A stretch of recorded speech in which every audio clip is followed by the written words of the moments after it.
Now, what is my goal in making these episodes for you guys every day? And what is my goal for putting out this content for you guys every single day? Well, my overarching goal is to educate and to teach you how to properly manage money in a way to where, one, you can keep what you have in some way, right? You can be able to save and invest and do the proper things in keeping some of the money that you have. I want you to be able to spend some of the money that you have for either the good of yourself or the good of others. So I want you to be able to spend and give. And I want you to be able to do these things as well as you can in the most abundance you can given your current situation.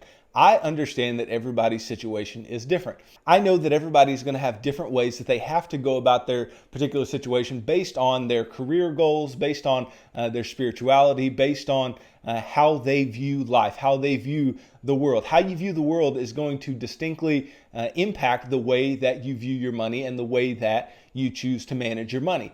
I want you to manage your money in a way that I think is most effective, and that is the way we are called to do it from biblical principles. And that's not me saying that I want you to just become a Christian because you're watching the show, because I think that you can get a lot out of this show no matter what your spirituality is, no matter what religion you practice actively, no matter what it is, or whether or not you subscribe to some religion or not. I think you can get something from this show, but you have to understand that the things that I teach are rooted in Christian principles, in biblical principles.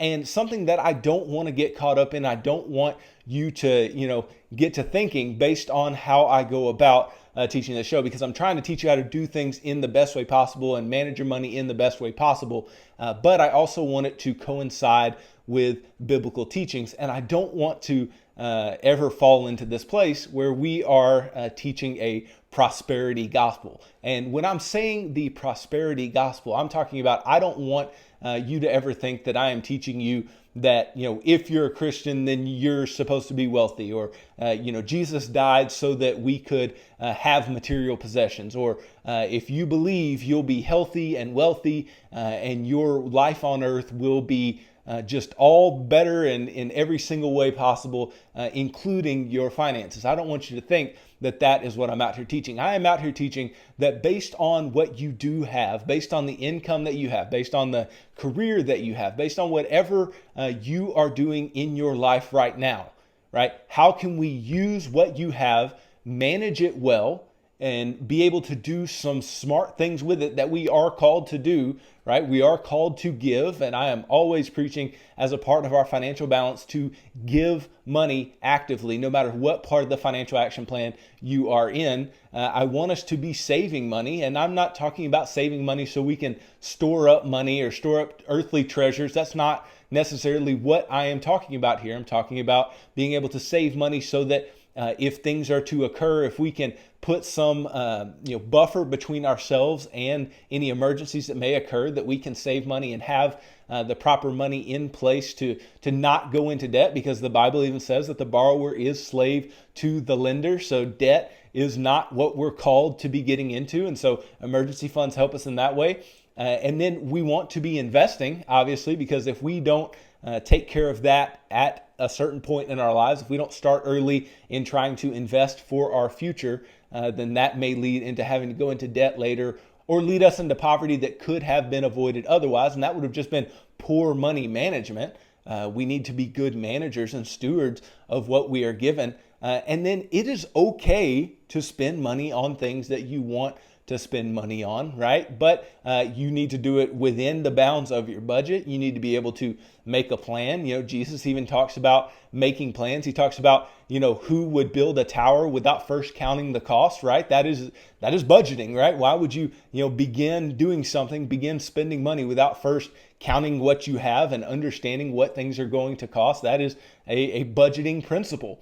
And so I am trying to teach you these types of things every single day, and teach you proper money management and the little nuances of things that are worldly, right? I understand that the stock market is not something that is, created specifically for Christians, or the stock market is not something that has some type of, spiritual tie to it. But it is the best way to grow our money over the long term. We've talked about that time and time again. And I know that, borrowing money and getting out of debt and all of these types of things, even though they are not distinctly Christian principles, they are going to help us to manage our money in the way that we were called to manage our money. It's going to help us in order to free up our cash flow and have financial freedom and have the options to actually do things with our money that can help others, that can benefit others.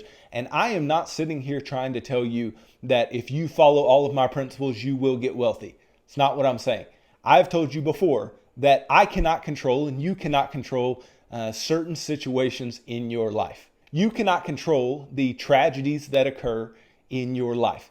You cannot control if you have some major medical issue that is extremely costly and keeps you from working, or keeps you from making some type of income, or keeps you from being able to save money because it's so costly to keep up with your medical bills. You can't control that. You can't control if you have a child that needs constant care and that it's really costly, or keeps you home and you're not able to make more income. You can't help those things. And you can't help if a tornado takes your home off the face of the earth. You can't help if a hurricane destroys everything that you have. You can't help those things. But I want us to be able to control what we can control. We should manage what we have well, right? We need to be able to take what God has given us and manage it well and give back to God what is God's, right? Give to God in the way that He has given to us. That's why we give. I've told you this before. We give because we believe that that is where we are at our best. God is generous to us, and we are at our best when we are also generous. We are at our best when we are open-handed towards others, because that gives us a proper view of money. We don't just focus on ourselves when it comes to our money.